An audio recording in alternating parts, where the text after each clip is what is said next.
because habitually it's how we've done certain things, right? Well, it is, but I think the point is that you don't hire people.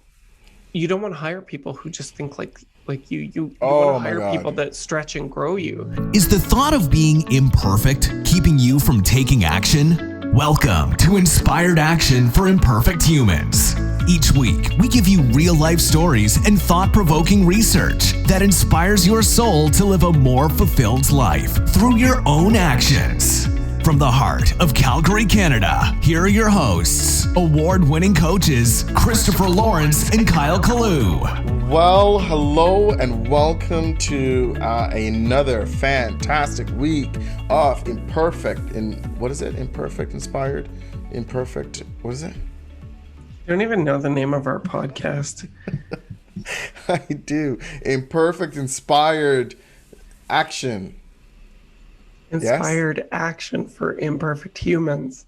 Yeah, that's what I meant. And here's the thing. I'm going to take an imperfect inspired action right now. And say our name wrong over and over and over again. I'm going to interrupt today's scheduled program to bring up something that I've been thinking about. It's just been top of my head. So while I'm chatting, Christopher, I'm going to need you to do some quick research. So I know you're big on research, so you're going to have to do some research while I'm chatting. Here's the thing. I've been seeing constantly, TikTok, YouTube, I'm seeing it everywhere.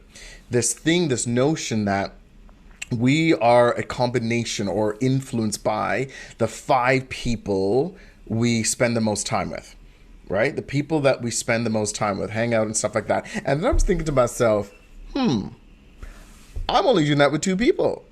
You and your partner are the only 2 people I hang out with all the time. So, see, but I hear that, but but that would include like co-workers and you know, like it includes everybody. It doesn't just stop at who you choose to hang out with. You know that, right? No, I thought it was just no. I thought it was just the 5 people you hang out with, because, well, yes, we do associate and hang out with. So for you, it's probably work. your roommate because you live together. Don't really hang out though. But you spend time together. It's who you spend the most time with, not with. I don't spend a lot of time with him. Kyle, listen to me for a second and stop interrupting. It's the 5 people you spend the most time with, not the 5 people who you hang out with the most by choice. It's the 5 people you spend the most time with. So that would be your coworkers probably and your roommate. But I don't spend a lot of time with my roommate. Like, sometimes it's a passing ship because he's on different schedule. I'm on different schedule. We're doing different things. And so that's really what it is. I mean, but who says it's spend time with versus hang out with? Like, because I'm hearing it all over the place. Yeah, I think that was, let's see, David Brown, who was a motivational speaker, or Jim Rohn. Okay. It could be Jim Rohn, famously said that we are the average of the 5 people we spend the most time with. Okay, I want to know a little bit more about that, because the thing I was curious about. Why don't you tell me who you actually spend the most time with? Because I'm going to share something with you. Okay. And you're not going to like it, but you don't like anything I have to say. That's not true. It's been on my mind because here's the thing. Here's what I'm noticing outside of the pandemic, because I was feeling a certain way, you know, low key. I was kind of feeling a little bit lonely prior to the pandemic. And I think since the pandemic, it just exacerbated, you know, it just really made it. What was that word? What was that word? Did you catch that word? What was that word? What was that word I just used? Exasperated.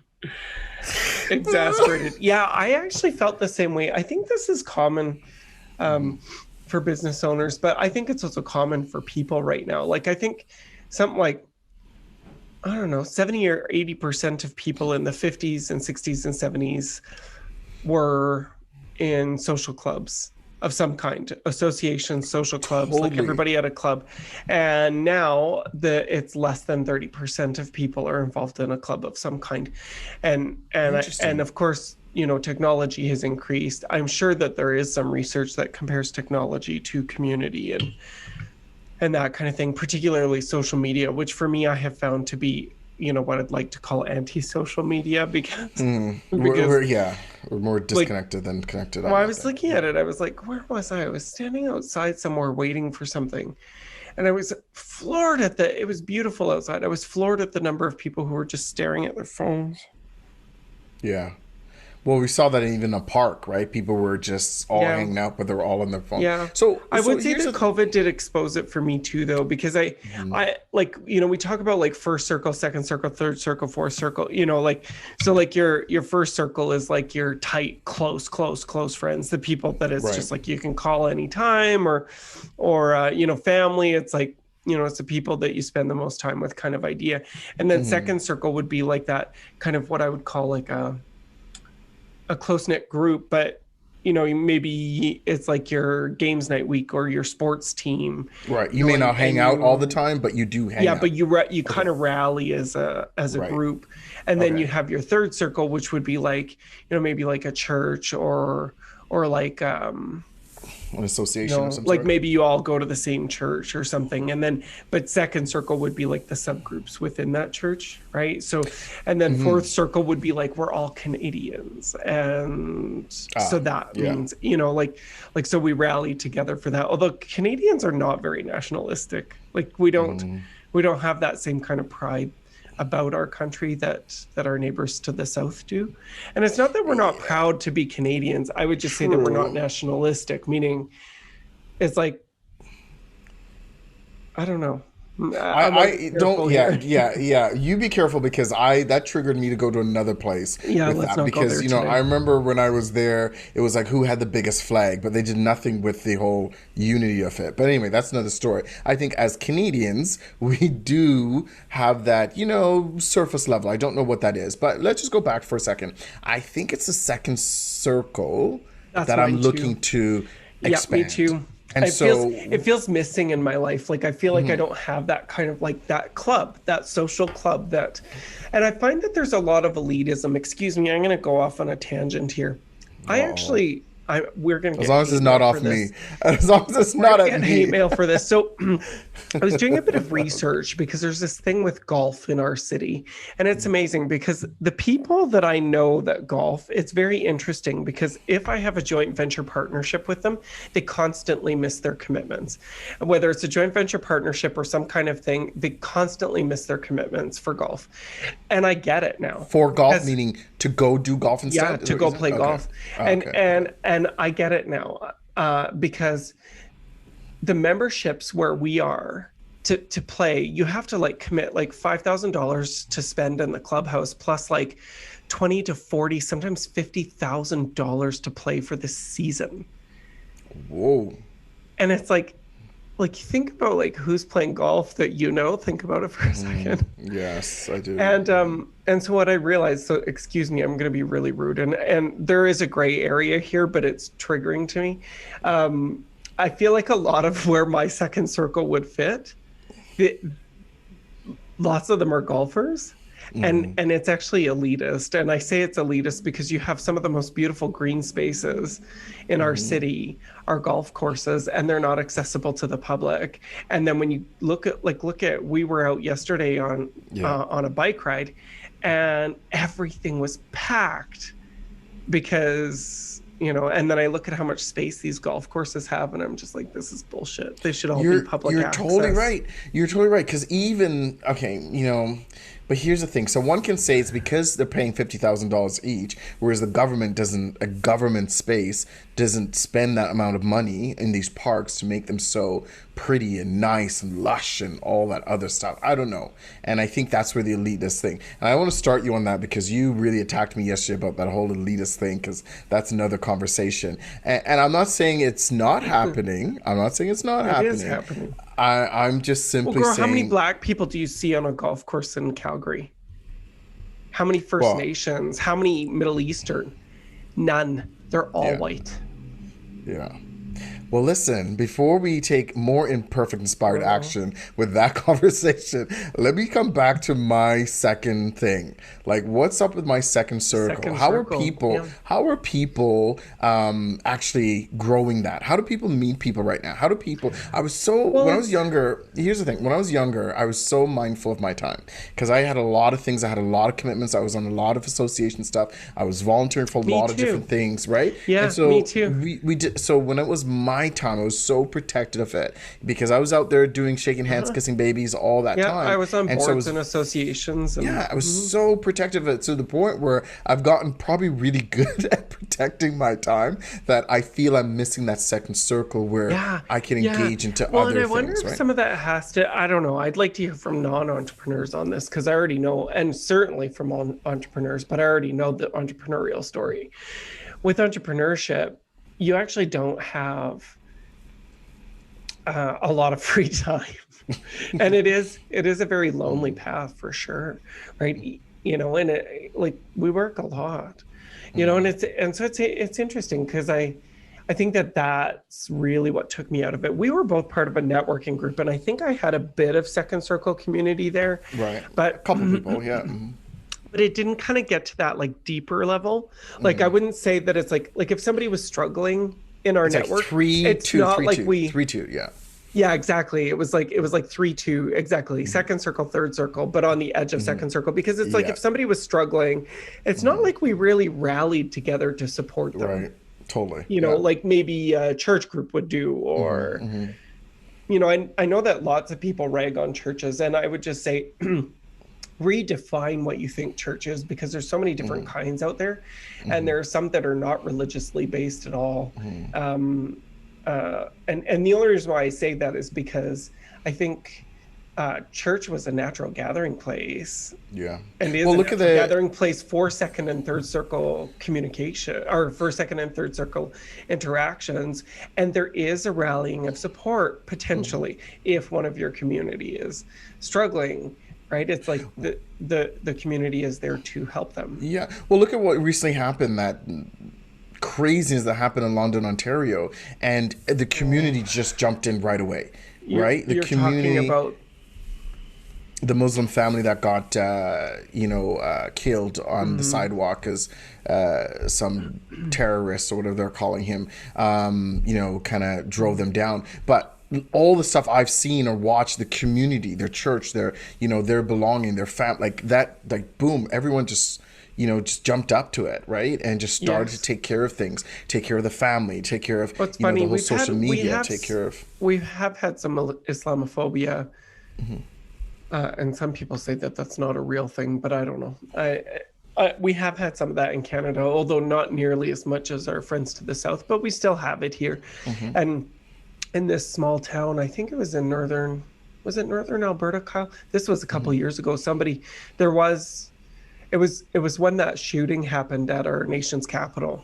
And they killed some of the police and guards that were at the memorial as well as at Parliament. And then there was this thing. There was this mosque somewhere in northern Alberta that people wrote "Go Home" on it, and it was funny because the rest of the community, so white people, went and got paint and painted over it. Brilliant. Yeah. So that the Muslim community didn't have to see it. So it's very interesting. I think I think about that, and I think the more.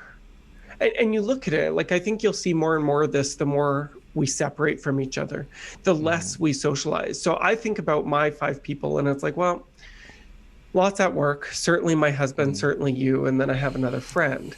And I look at the diversity of it. So even though we're a team of 8, we have a lot of diversity in our team. We've got people with mental health issues. We've got people, mental health issues.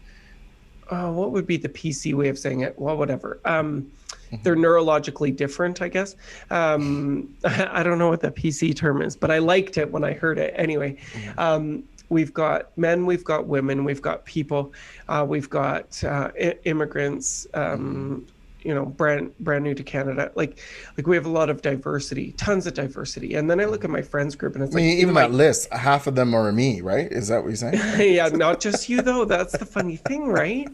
Like, and then we've got, and we've got every age group, like we're very diverse. And then, and I think that that's an important part of it. I look at my inner circle. So I have you and I have Vincent and I have my friend Sarah, who her heritage is Middle Eastern. And so I look at this and I'm like, and Irish, actually, I think. And so it's interesting because I look at the diversity, and I think that that's a really important part of it. Huge. Is the diversity of that, because I think it does open our minds and mindsets so that we're not so narrowly focused on a singular group of people. I also think by having groups, like you look at the people who've been craving groups, and then they go to some like cult leader or zealot because they finally find that second circle connection. Right. And it's like, okay, but what's holding that space in place of crazy? And we hear that even, I'll come back to another point that I had right away, but based on just what you just said about, and I've said this growing up, I've always felt when people were blaming gangs, and I said gangs or a terror group, they're holding a space for something. Because for people to even do those things, there's something going on. There's a need. Absolutely, there's something. Even a gang, regardless of what they're doing, right? They still felt belong, and they'll hear that we're a family. They'll jump up. They'll never feel alone because these are things. That's how it's able to happen. So I think you're onto something there when you say that. Regardless of what you think about those groups, they're holding a space for something. I want to go back to what you said about the diversity, about even from our team, like the innovation that we get when there's an issue or a problem or troubleshooting or even just looking to expand what they bring to the table. Just either here's what we've done they don't think our like back us. to country. Yeah, here's what we've done. Here's what my parents have done. Yeah, it's just it's so different. I love that. It challenges me sometimes. Sometimes I'm triggered and I'm just like, that's not a Canadian thing, Because habitually, it's how we've done certain things, right? Well, it is, but I think the point is that you don't hire people. You don't want to hire people who just think like you. You want to hire people that stretch and grow you. So many people think that way. Hire just like me. And I've often said, if you and I are doing the same thing, one of us is not needed. Right? Because how are you going to either expand or and it challenges measure those limitations that we have? Because we all have it, right? There's certain things that, Well, I don't have limitations, but he's really good at. And there's certain things that well, I don't have limitations. I know that everybody else does, but I see what you're saying. Like I can kind of understand. I say this often. Let me just get this one point out. I've said this often. I'll say it probably even if I have dementia, I will still say it. Only a mother can love you. Really, only a mother sometimes can love you. Say to a because person. You make it hard to love you sometimes, and so only a mother is obligated. I'm just saying. Oh my God. Y2, I appreciate you. I appreciate what you do. He calls my mom Y2 because both of our moms are named Yvonne. Yeah, so we know the second Felt the same way too. Yeah. All right, so tell me what's out there. What really are are other people a piece saying? of shit sometimes. Anyway, okay, so here's something. So we've got a few minutes left. I thought maybe I could just kind of look at this because we do hear this. We say, you are the average of the 5 people who you surround yourself with. So this is just a quote from John Rim. Jim Ron, not John Rim. Jim Ron. I was gonna say, okay. And there's something similar. It's like, show me your friends and I'll show you your future. And actually, the research says that there is nothing that actually ties to that. But the concept is correct. It's just that you are not the average of the 5 people you spend the most time with. So here's a couple of points that come up. You are indeed influenced by the people around you. Sure. But that influence doesn't stop anywhere near the 5 people you spend the most time with. It's more dispersed, and it includes people you haven't even met. Oh. So this would be like social influence, right? So Oh, right. social Okay. influence. So think about it for a second. It's like, let's say you get on a bus and the bus has 10 people on it and nobody's sitting. When you get on the bus, do you sit? No. No, Right. because you make, okay. So those people have influenced you, right? Okay. So this is the thing. So, and it's funny because when people don't follow, because there are some people who just kind of beat to their own drum, right? And they beat to the rhythm of their own drum and move to the rhythm of their own beat. Well, whatever. Same. Anyway, we suck. we always screw this shit up. Do you see when things just enter our brains? Like we don't.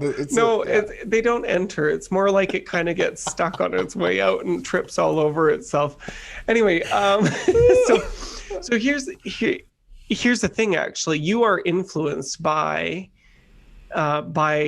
just about everybody and everything. I want to talk to you about data around the effects of family members and friends on something fairly easy and objective. Stick a pin. This is important.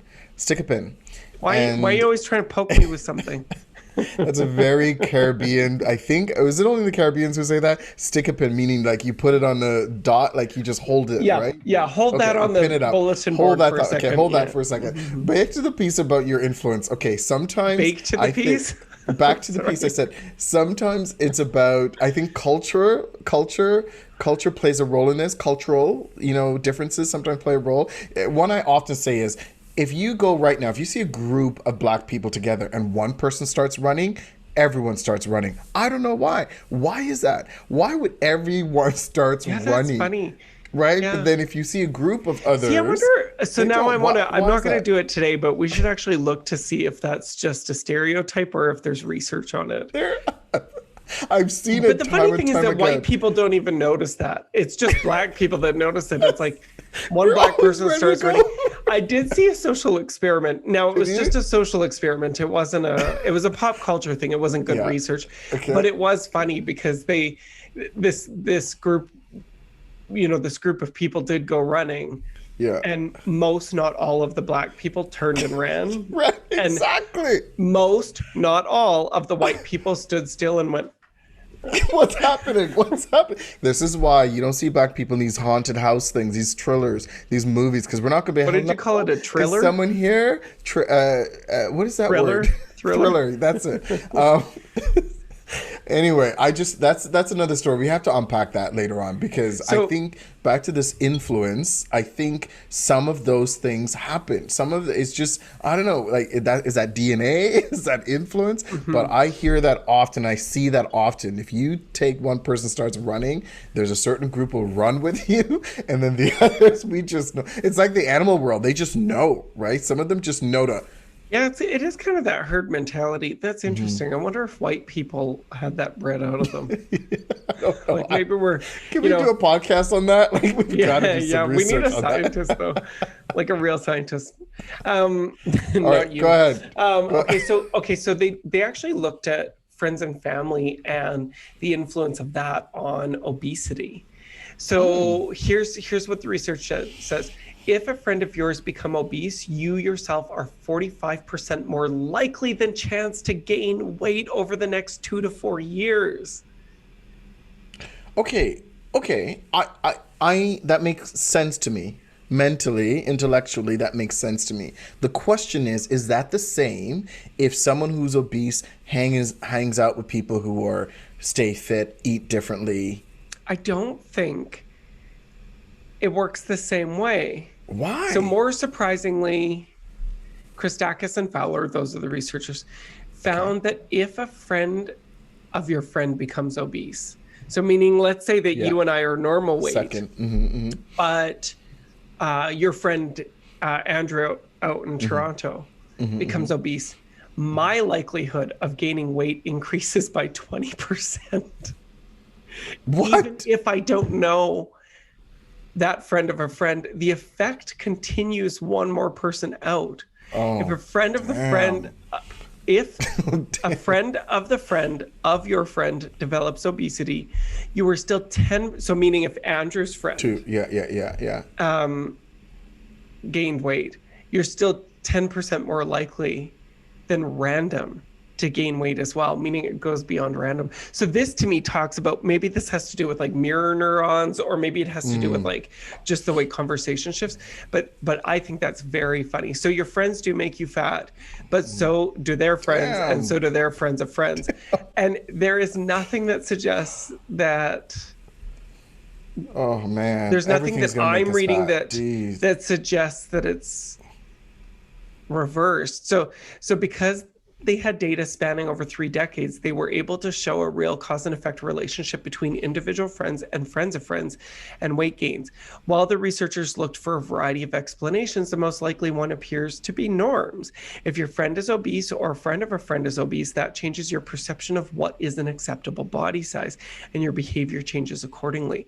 Now so I wonder if you would, they said you didn't know the friend, but would you have to see the friend? Like, I'm wondering if they would have to be, and then they talk about a similar effect. They talk about the similar effect with smoking. So it's very, very interesting to me, because you look at the issue of obesity, and it is a failing. We are failing at it in North America, while all over the world. Actually, it's not even just North. There are still people who are hungry and starving for sure, and that's very sad. But actually, more of our world is overweight and obese than starving, is underweight and underfed. So damn. So I don't know. That's interesting. So they talk about that with obesity, but I do wonder about other influences. And so with that said, talk in this article, they don't talk about the positive. So with that said, we don't have, tips for you, because we're looking for those tips this week. And I want to know, how are you guys expanding your second circle? What's happening in your second circle? How are you staying connected? I really want to know, because I don't know. I want to actively expand my second circle. So if you know anyone, or you have tips and tricks, is it association? Is it clubs? Heaven forbid, is it the golf club, golf course? Let me know. Like, what were you doing? Were you smelling your shirt? Like, what was that about? You're still on camera, right? Sorry, I forgot. I wore this in front of a fire pit, but it's been washed. Okay. And I think so it's probably, maybe my washer didn't do a good job, because I kind of smell like smoked pork. So the fire pit influenced your clothes. Is that what you're saying? Anyways, guys, this week, I told you we're going to go off the rails this week. Imperfect inspired action. We want to know what imperfect inspired action. Yeah, I think your imperfect inspired action is to look at your second circle. Look at your next level community. What do you have? What are you doing? How are you building it? It's our goal to build a global community of inspired action takers. And we can only do that with your help. So if you love inspired action, please leave a review on your favorite podcasting app and share us on your socials. You've heard from us. Now we want to hear from you. Go to inspiredactionpodcast.ca and tell us, what is the inspired action you took this week? Next week on Inspired Action for Imperfect Humans. The more emotionally granular we can get, the more flexible our thinking is.